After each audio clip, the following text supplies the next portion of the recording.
In a recent interview I did with producer Tom Dowd, we talked about what's missing in a lot of recordings today and a lot of writing is depth. And discussed the fact that our eyes are a distraction or our ears can be a distraction. People who have a handicap usually find that they become stronger in another area than other people that possess what that person might be missing.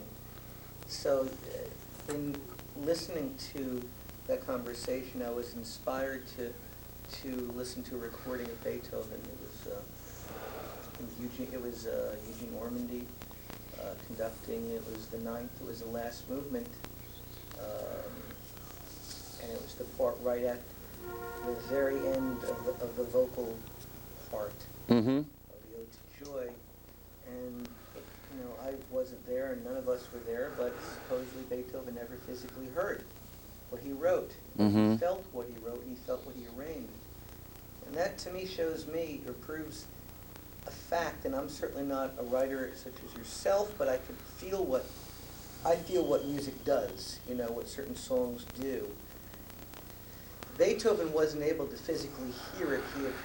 It was something else that heard it or felt it. He was able to translate it onto manuscript paper and create something, which means music seems like probably comes from the soul, a deeper part than a lot of people realize. It comes from a more of an emotional side than a piano or a guitar or an oboe or something like that.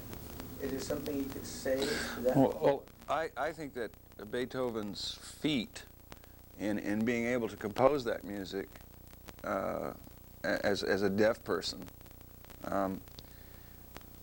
I can't find words to describe the awe that I feel when I think of that, because I know how much concentration it requires when I'm sitting on an airplane, for instance, thinking about going to a session maybe and trying to write out a string part on an airplane without a keyboard in front of me, and having to place all those notes in my mind, even with my hearing completely intact.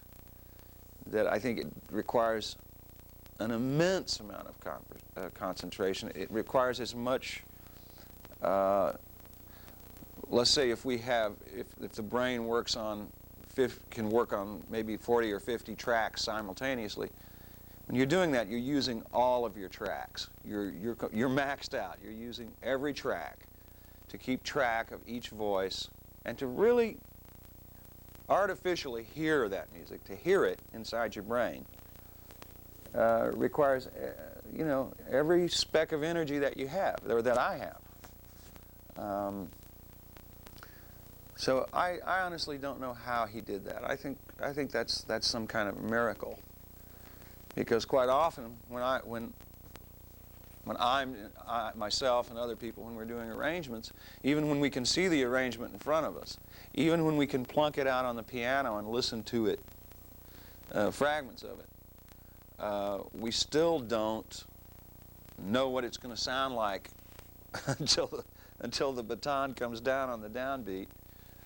We may have some idea what it's going to sound like, but we don't have a crystal clear picture in our minds of what it's going to sound like. So I don't know how to speak about that except to say that was some kind of a miracle. This was like a one-of-a-kind guy with mental capacity up there where Einstein was. Einstein wrote a book called The World as I See It. I don't know if you've read it or heard of it, but one of his passages said that what he loved most about life was the mysterious and the darkness, taking steps into areas that no one else can take. And anyone who has not ever experienced has really not lived. As a songwriter, as an artist, I don't like using the word forge. You're creating things from your head, from your heart, from experience, from life, as a sponge almost, and putting it into 3 or 4 or 5 or 6 or 7 minutes and 20 seconds, something that never existed. Do you think everyone has the capability of doing that? They just don't realize they have that potential? I think that everyone has an inner emotional life, and I think that our outward personas, the faces that we present to the world, are quite often defensive mechanisms. They're walls that we put up, actually.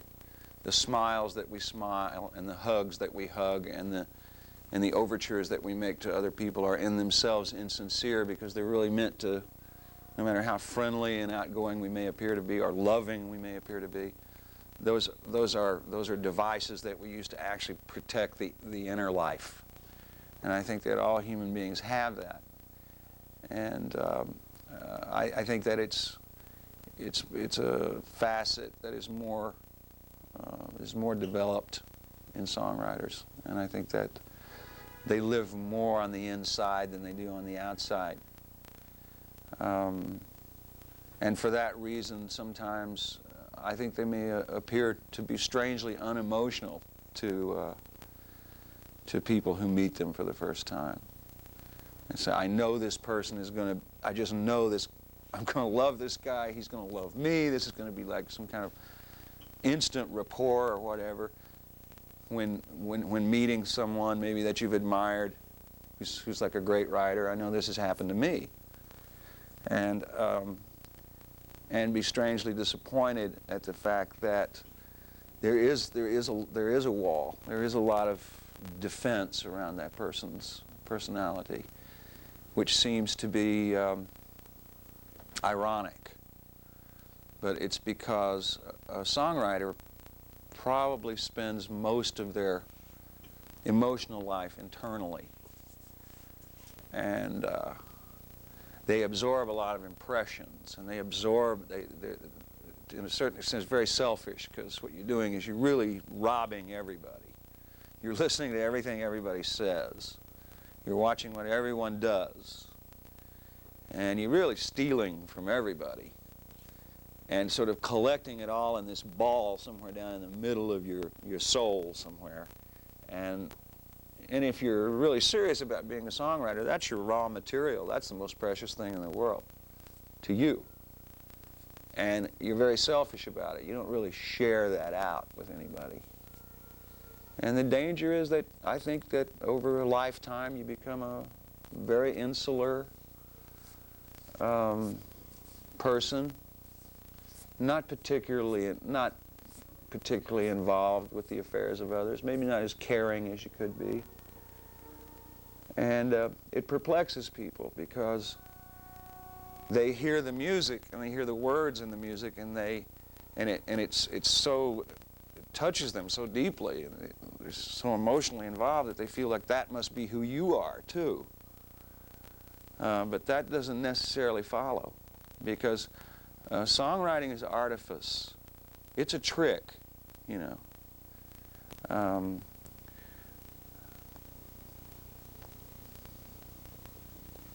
We see things, or we meaning songwriters in general, that other people don't, almost as if we're in a different plane, like a buzzard looking down at prey from this well, this thing, you think, wow, this is the world, and I'm reporting on what's going on today.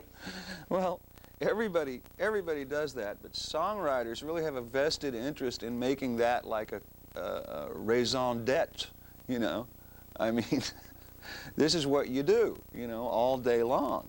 You know, I have like a Voice-It now, which is like a little digital recorder with a record button on it, which is, you know, God created these things for songwriters, so they can just punch this button and say, she said this to him, or remember this, or what about that? It used to be the back of cocktail napkins. I mean, that's the old cliche. But a cocktail napkin can, you know, get stuck in the pocket of your jeans and go through the washing machine. And you go, what was that? You're looking at it. But really that's really what you are doing. And it's not, I don't know that it's a particularly attractive